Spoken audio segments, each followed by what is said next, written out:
Avez-vous déjà entendu que Hitler était arrivé au pouvoir par les urnes? Eh bien, ce n'est pas tout à fait vrai. Lors des élections législatives de novembre 1932, le NSDAP, parti nazi, avait obtenu seulement 33% des votes, et Hitler n'est pas devenu chancelier. C'est en fait l'ancien chancelier conservateur, Franz von Papen, qui voulait récupérer le pouvoir au chancelier Kurt von Schleicher, qui a proposé une alliance à Hitler. Ce dernier deviendrait chancelier, mais von Papen serait vice-chancelier, aurait réellement le pouvoir et espérait évincer les nazis très vite. Finalement, c'est l'inverse qui s'est produit.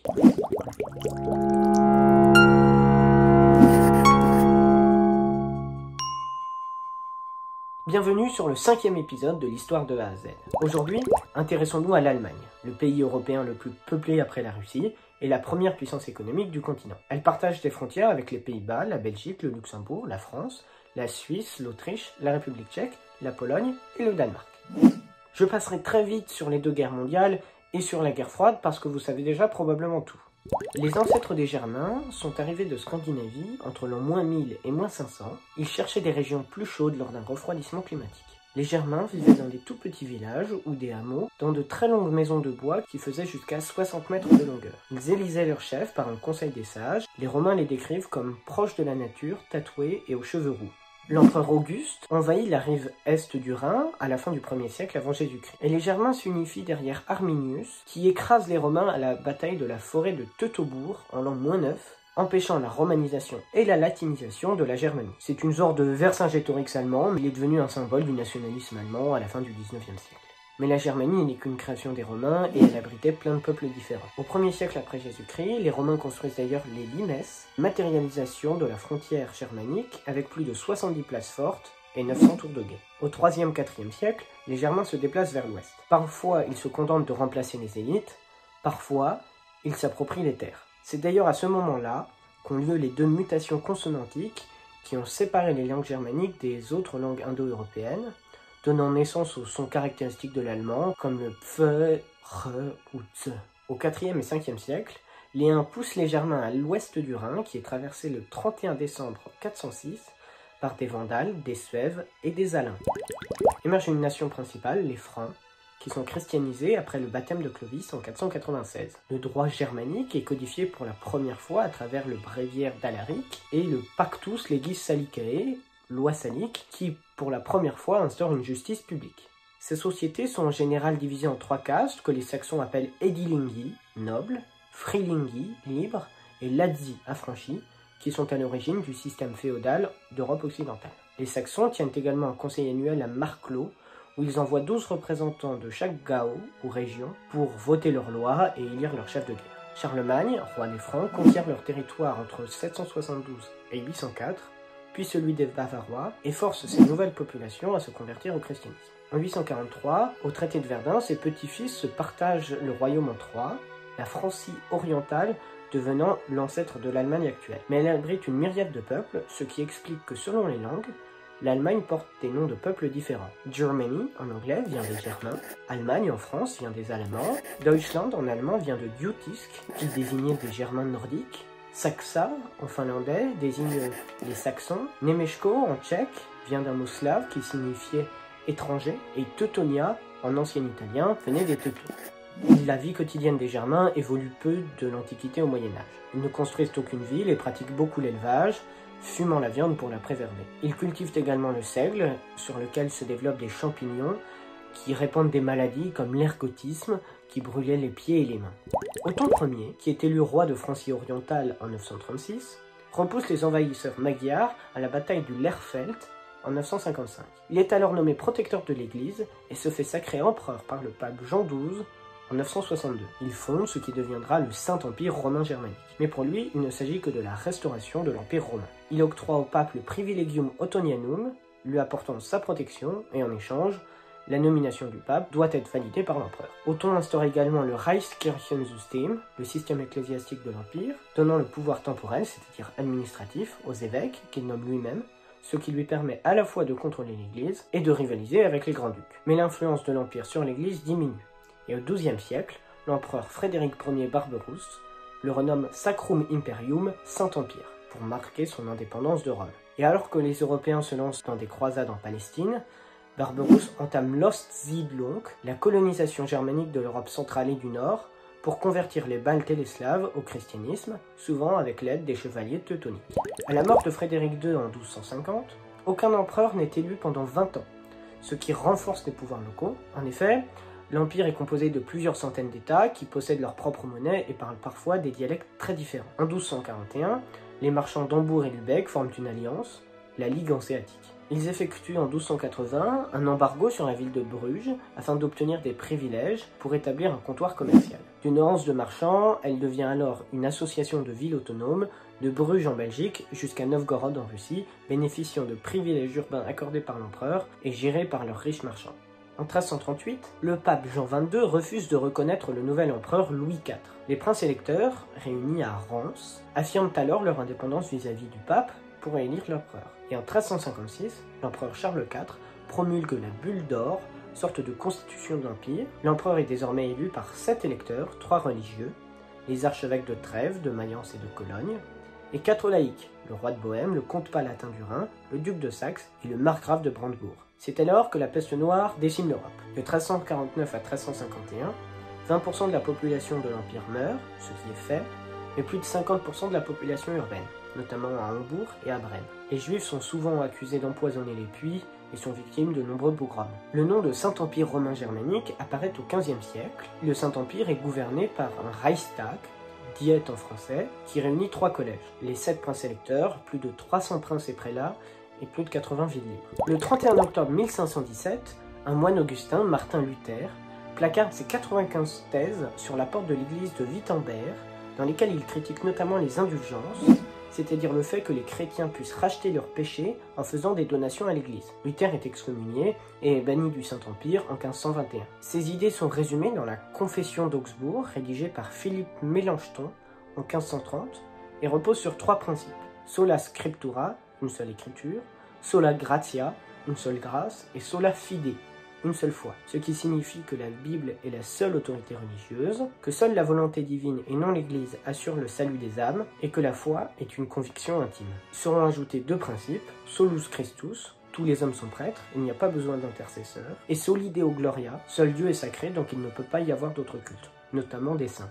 Le protestantisme se répand très vite dans l'Empire, car de nombreux princes l'adoptent, notamment parce qu'il permet de saisir les biens de l'Église. Un front protestant se forme autour des princes de Saxe, de Hesse et de Brandebourg, affrontant l'empereur catholique Charles Quint lors de la guerre de Smakalde en 1547. Celle-ci se termine par la paix d'Augsbourg, avec l'adoption du principe cuius regio eius religio, tel prince, telle religion. La religion de chaque État dépend de celle de son prince, ce qui mène à d'importantes migrations au sein de l'Empire, de populations refusant de se convertir au luthérianisme ou au catholicisme. Mais d'autres courants protestants apparaissent, comme le calvinisme, qui est basé sur 5 points, la corruption totale, l'homme n'est esclave et ne peut pas se sauver seul, l'élection inconditionnelle ou prédestination, Dieu choisit de manière aléatoire des élus qu'il sauve, l'expiation limitée, le sacrifice de Jésus n'expie que les élus de Dieu, la grâce irrésistible, rien ne peut empêcher la grâce divine, et la persévérance des saints. Les élus de Dieu ne peuvent pas perdre la foi. Les tensions religieuses éclatent de nouveau en 1618, lorsque les représentants de l'empereur catholique sont défenestrés à Prague, déclenchant la guerre de 30 ans. La guerre se divise en 4 phases. En Bohême d'abord, la Ligue évangélique menée par le prince électeur du Palatinat est écrasée à la bataille de la Montagne Blanche en 1620 par les catholiques, alliés de l'empereur. Puis le roi luthérien du Danemark, Christian IV,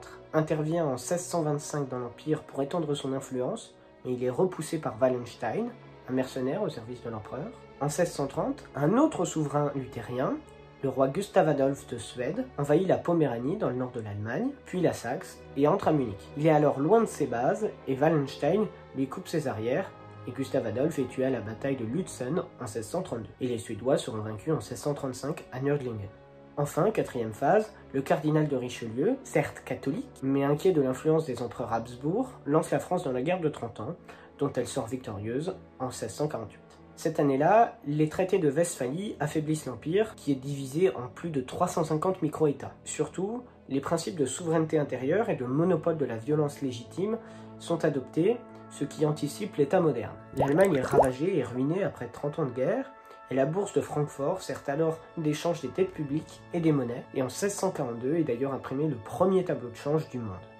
Le XVIIIe siècle voit l'émergence d'une nouvelle puissance au sein de l'Empire, la Prusse des Hohenzollern. Le règne de Frédéric II le Grand est marqué par deux combats majeurs, la guerre de succession d'Autriche de 1740 à 1748, lors de laquelle il récupère la riche province de la Silésie, puis la guerre de 7 ans où il parvient à repousser les Français, les Russes, les Suédois et les Autrichiens. Mais surtout, son règne est marqué par deux courants intellectuels. D'abord l'Aufklärung, les Lumières.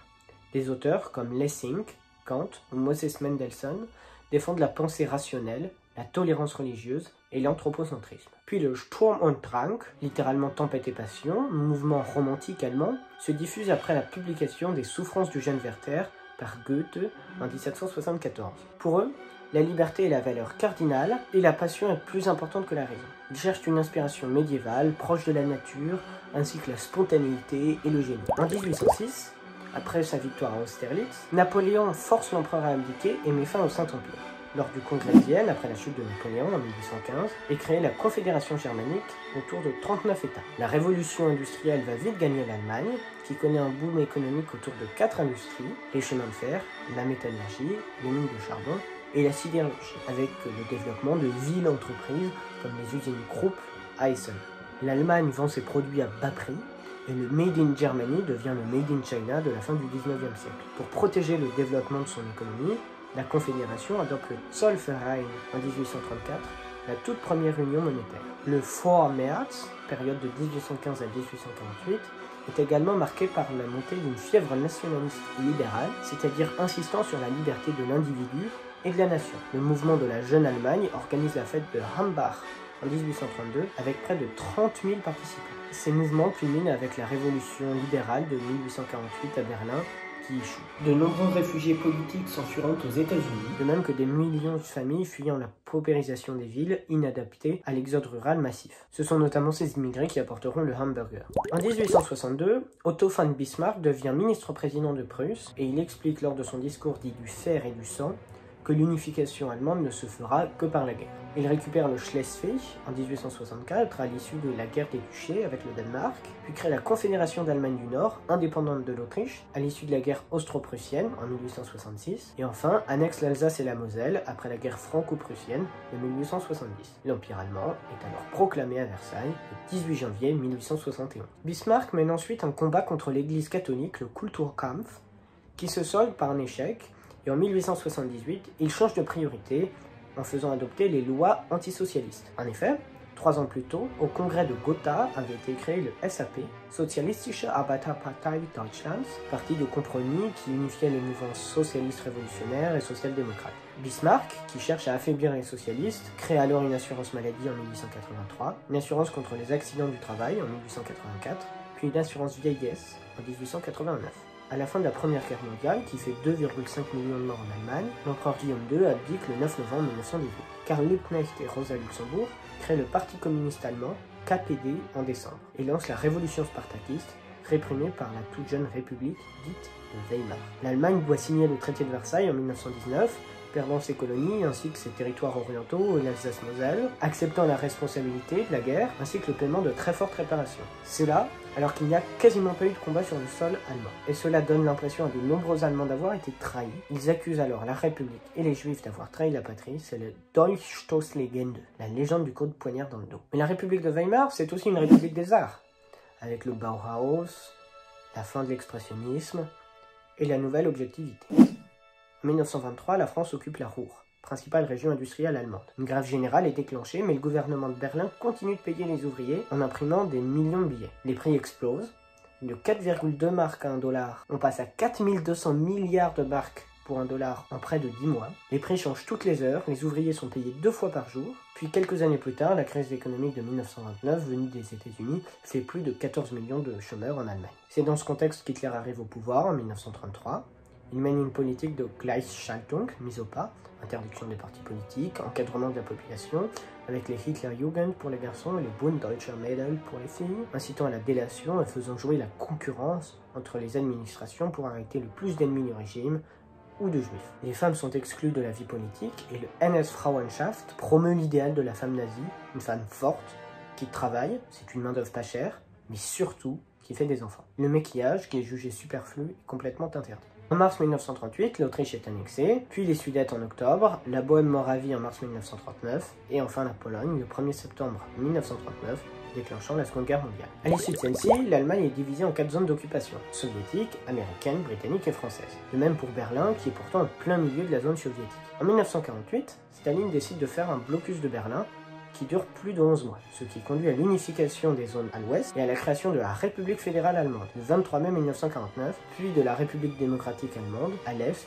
le 7 octobre. La RDA est très vite la deuxième puissance économique du bloc de l'Est. Plus de 4000 sociétés gérées par leurs propres ouvriers sont créées. Les Volkseigene Betriebe, les conditions de travail y sont très difficiles, ce qui mène aux émeutes de 1953 à Berlin-Est. La RDA possède le taux d'activité des femmes le plus élevé du monde, au-dessus de 90%, garantit la gratuité des études et de la santé, et un très faible coût des loyers. Mais l'Allemagne de l'Est plonge vite dans la crise du fait de son retard technologique et le rationnement et les pénuries sont fréquents. À l'Ouest, on vit le Wirtschaftswunder, le miracle économique, sous la houlette du ministre Ludwig Erhard. De nombreux Allemands de l'Est s'enfuient à l'Ouest en novembre 1989, à la chute du mur de Berlin qui avait été construit en 1961, de même que des protections tout le long de la frontière. Des élections libres sont tenues en mars 1990, les conservateurs l'emportent et le pays est réunifié. Depuis, si l'Allemagne s'est imposée comme la première puissance économique européenne et l'un des premiers exportateurs mondiaux, le PIB par habitant des Länder de l'Est est aujourd'hui comparable à celui de l'Espagne.